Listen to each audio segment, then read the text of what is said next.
उधर इजरायल और हमास के बीच चल रहा युद्ध विराम समाप्त होने के साथ ही गाजा पट्टी में एक बार फिर से इजरायल की वायुसेना ने बम बरसाना शुरू कर दिया। दावा यह किया जा रहा है कि गाजा पट्टी में हमास के ठिकानों को तबाह किया जा रहा है।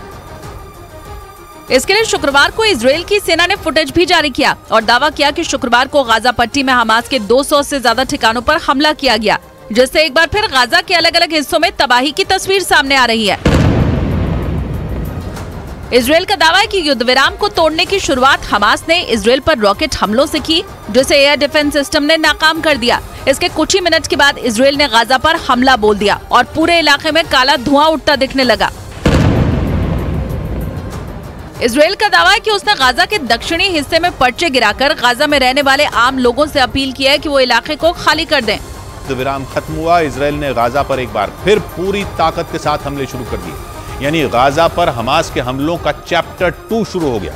खबरों के मुताबिक इस बार इजरायल ने गाजा में उत्तर से दक्षिण तक एक साथ अपने लड़ाकू विमानों से बम बरसाए, जिससे गाजा के कई इलाके धुआं धुआं हो गए। वहां से सामने आए एक वीडियो में बम धमाके के बाद काले धुएं का बवंडर उठता नजर आया। इजरायल ने आरोप लगाया कि सीज फायर की समय सीमा खत्म होने से कुछ घंटे पहले ही हमास ने उसकी सीमा के अंदर एक इमारत को निशाना बनाकर rocket Daga,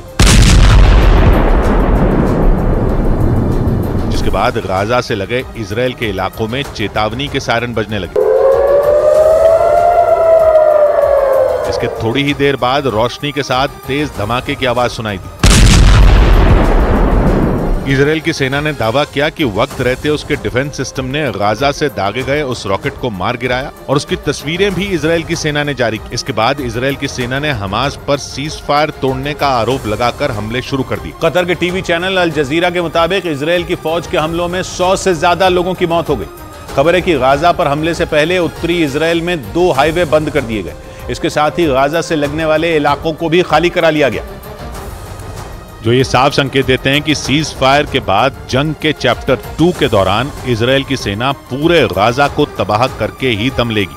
the times of Israel के मुताबिक इजरायली सेना ने गाजा के लोगों को खान यूनिस इलाके को खाली करने के आदेश भी जारी कर दिए और इसके लिए अरबी भाषा में लिखे पर्चे गिराए गए। इजरायल की सेना ने दावा किया कि खान यूनिस में अब भी कई ऐसे ठिकाने हैं जहां हमास के लड़ाके छिपकर बैठे हैं। अल जजीरा के मुताबिक सीज फायर के बाद शुरू हुए हमलों में गाजा में 100 से ज्यादा लोग मारे जा चुके हैं, यानी कुछ ही घंटों में इजरायल की सेना ने गाजा में कहर बरपा दिया और बंधकों को छुड़ाने के लिए 24 अक्टूबर से 4 दिन का सीज फायर शुरू किया गया था। इसके बाद युद्ध विराम को 2 दिन के लिए बढ़ा दिया गया था।